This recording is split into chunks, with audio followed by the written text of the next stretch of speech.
Hi again, Colin here. The next video we're going to go through is actually video one of two about building quotes 101.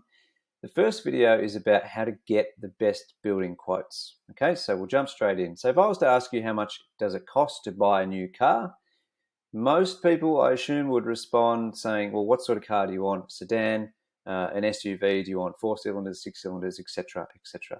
Okay, so it's probably helpful to give you a bit more of a brief. Now, it works pretty much the same way in new home buying. When it comes to, I guess, cars, the process is to get finance sorted up front, to do your homework, which is usually online, or maybe you go through a few car yards. And then ideally what you should do is prepare a bit of a needs and a wants list, and then present that to, the people that you talk to, and then they can give you some options. So the way to, I guess, help visualize that, instead of asking you how much is a car, if I instead came to you and said, look, I have met with a broker, they've given me 40 to 55K as a approved amount to borrow. Can you show me some car options based on this needs and wants list that's here on the right hand side? And this will make life a lot easier for anyone you speak to about the prospect of purchasing from them. You'll say my minimum is 40K because that would get me everything I need, I believe, versus 55K is my absolute maximum. So I'd love something in between that. I need a sedan at bare minimum, but I'd love an SUV, etc., etc. Okay, so this strategy, this process is very simple. It helps you narrow down what you want, and then you give it to the salesperson in the car dealership, or a few of them, and they will come back to you with options. So when it comes to new houses, obviously it works the same way. Walking in and asking how much is a house doesn't really help, because there's so many variables to this. So again, first step's always finance. Get an indication of what you can afford to borrow, what you can afford to repay week in, week out, or every month.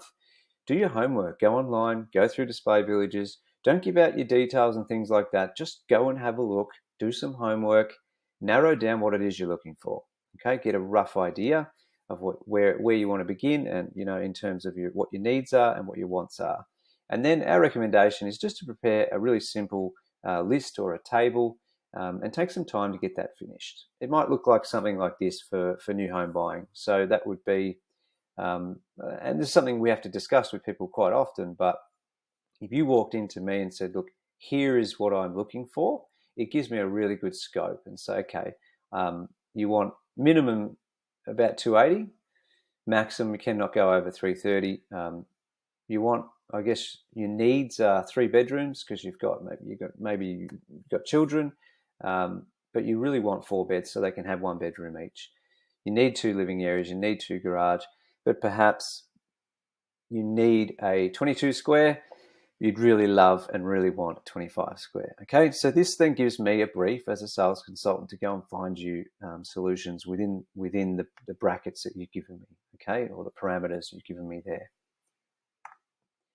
I guess it's not really a tip, but it's just the absolute truth, is a sales consultant if a sales consultant can get all of your wants and your wants quoted and still keep it within your budget, they will absolutely do that.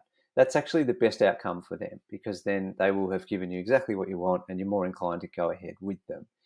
It almost never happens to be the case though, because unfortunately, maybe due to excessively upgraded homes and maybe confusing promotions we talked about earlier, it's pretty common for the perception and the budget, or the perception to be up here, and the list of wants to be up here, but the budget to be a little bit lower than that.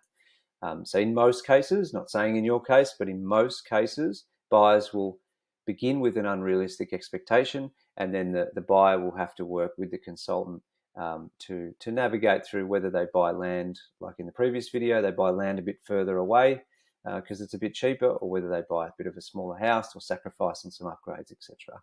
Okay, so I think the thing to be wary of is that the unrealistic expectation results really in the absolute majority of people having to sacrifice a little bit of something one way or the other. Okay, so that's just the truth for you. Take it whichever way you like, and we'll see you for the next video.